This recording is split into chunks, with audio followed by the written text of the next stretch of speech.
Okay, so you've had a look at the basic installation instructions for W3 Total Cache and the addendum to the section, and you've made your backup, right? Okay, excellent. We're good to go then. So as it is with any other plugin, you go to your plugins, add new in WordPress admin, and do a search for W3 Total Cache. Boom, there it is. We have it already installed, so that's why it's update now as opposed to install now. You'll get an install now. So to install it, install now. So, and once you have that installed, you're going to have a new performance element over here on the sidebar of your WordPress admin. Go to General Settings.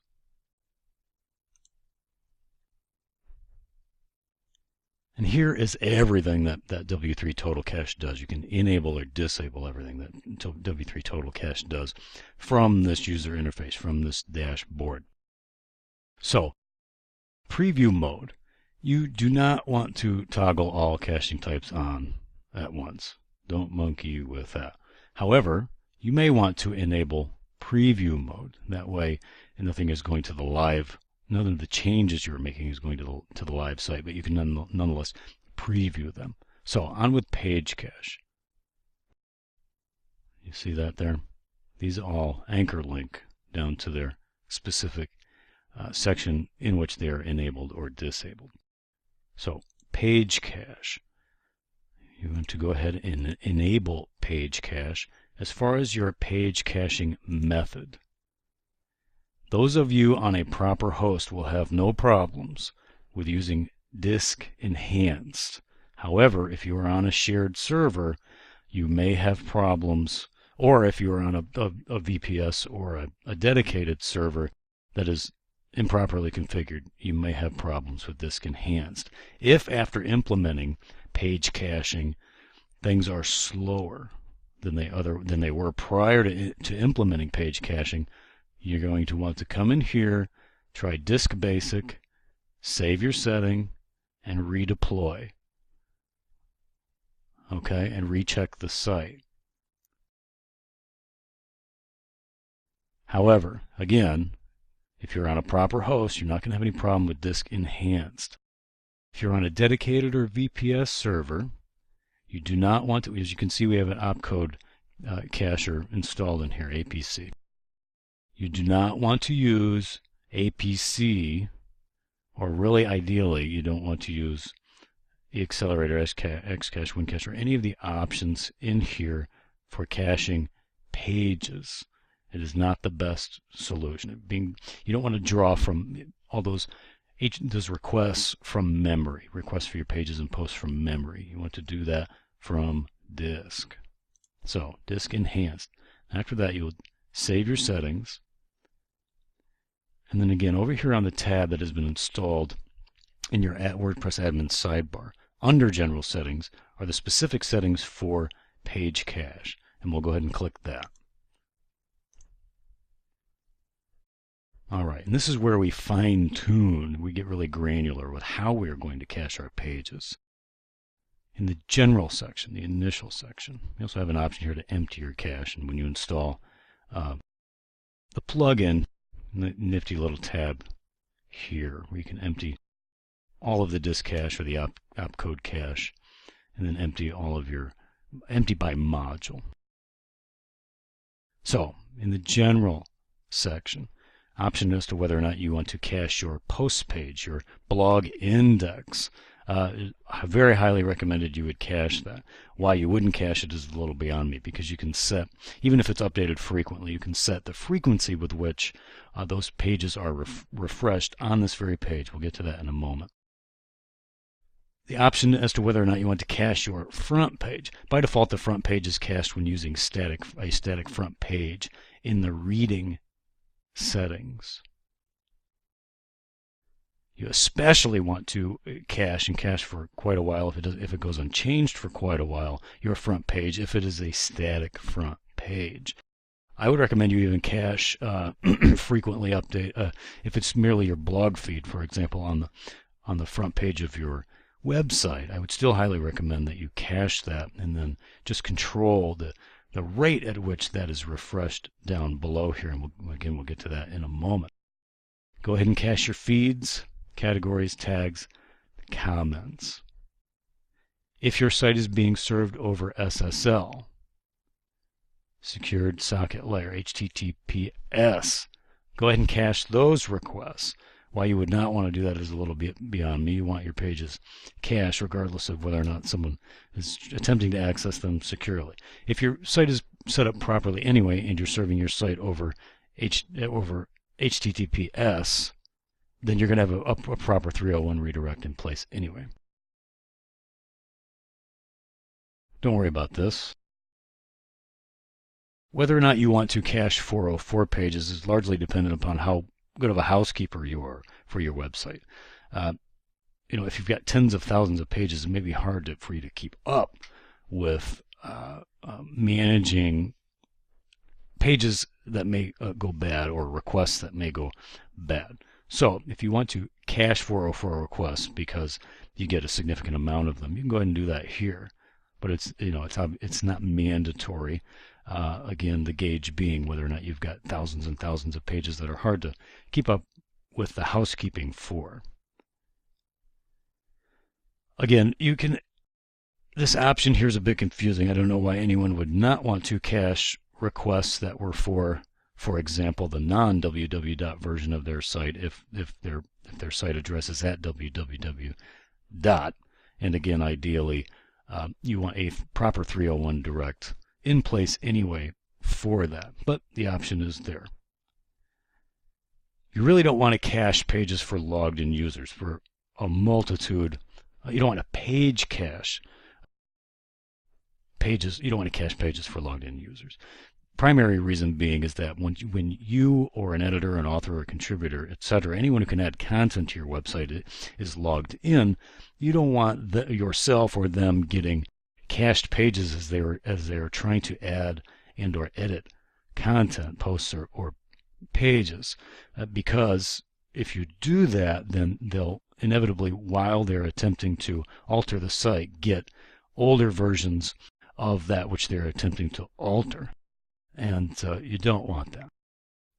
You can more granularly control who gets cached pages and who doesn't. Administrators, editors, authors, and contributors are set up here to not receive cached pages. You'll have to decide exactly who you want to be receiving cached pages and do that here.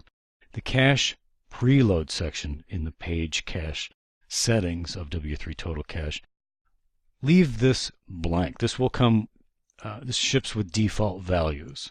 Okay, zero those out and delete them and leave this unchecked, because we are going to be doing some things with preloading and cron jobs in advanced optimization section of the course that are far superior to this option within W3 Total Cache. Your page cache purge policy. Herein you can specify the pages and feeds to purge when posts are created, edited, or comments posted, etc. You're going to want to, this actually also comes with defaults. Leave the defaults when you initially install and see how those work for you, and then modify if necessary as you go.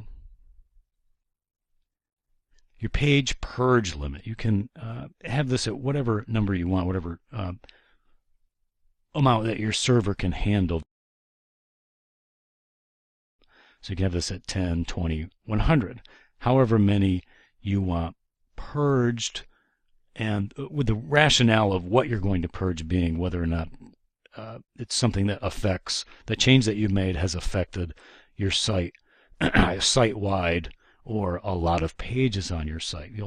We don't tend to make changes that on wpfaster.org that affect the entire site, just certain pages, generally the blog. So we have this set pretty low. If you want to get really granular with your page purge policy, you can do that here and specify additional pages. Your sitemaps, go ahead. This comes with a default value, ships with a default value as well. Go ahead and leave that expression in there. The advanced section. Late initialization is a function that would be available for you to enable were you to pay for W3 Total Cache's fragment caching engine. Fragment caching very rarely, in most instances, provides a significant performance boost for the overwhelming majority of WordPress installs. So, you'll have to decide whether or not you would want, if that's something that you would want to pay for first. And if that is the case, then you would go ahead and enable late initialization. Compatibility mode.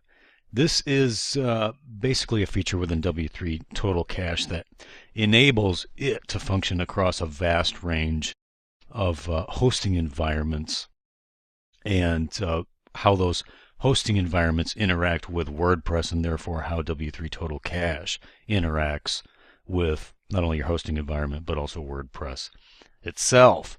You will want to enable this.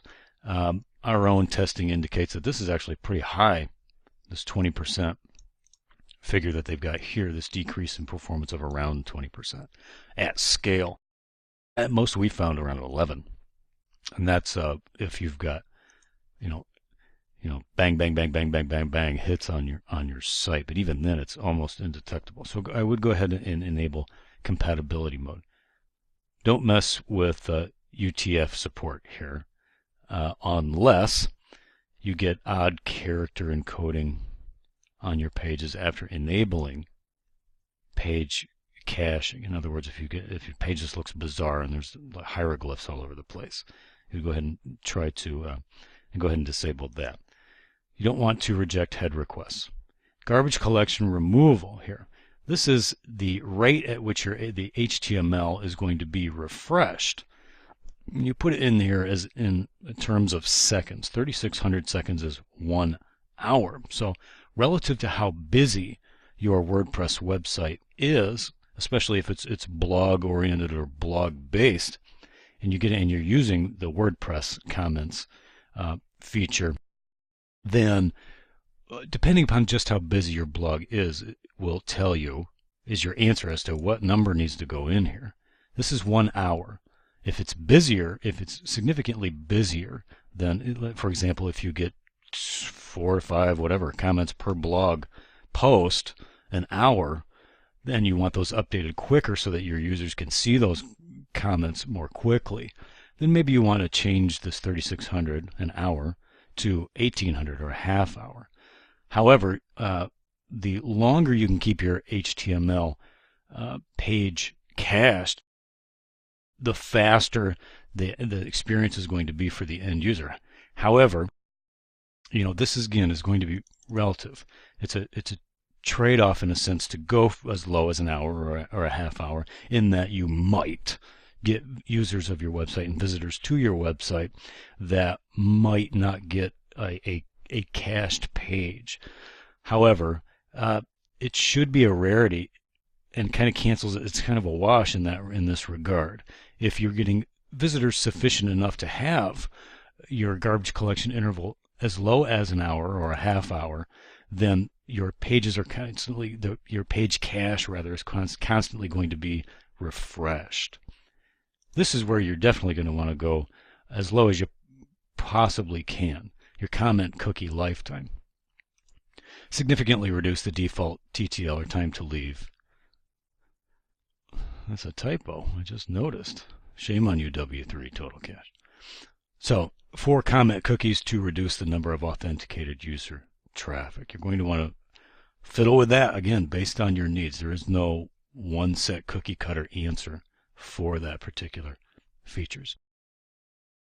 Accepted query strings. Those of you who have things that need to use this, it's going to be obvious to you, and you're already going to know what you need to add in here. But this is where you add them in the page caching detail.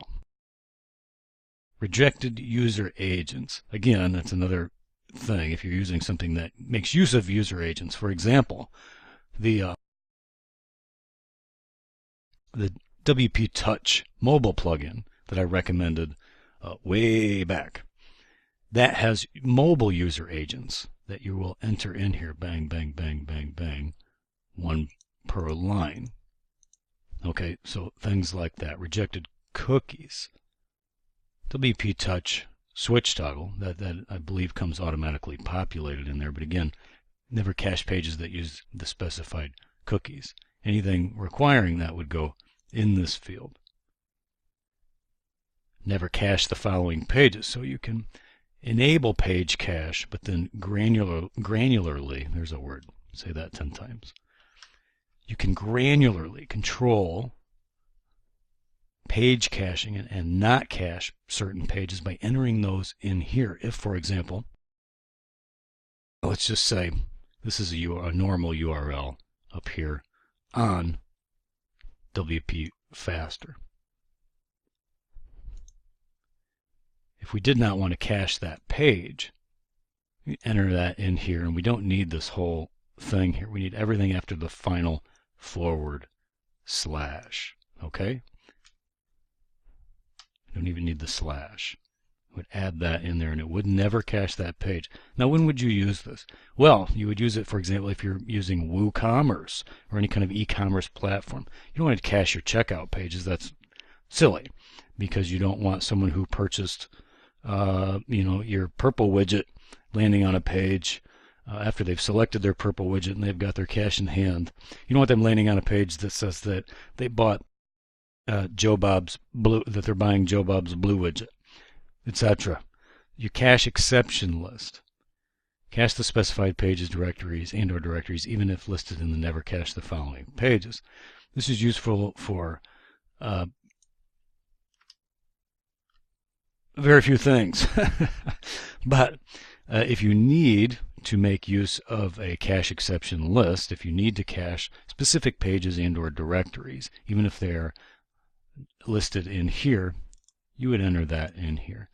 You don't really need to worry about specifying page headers to cache, because everything else is, some of you may, but most of you simply will not. If you need to, this is the field in which to enter it.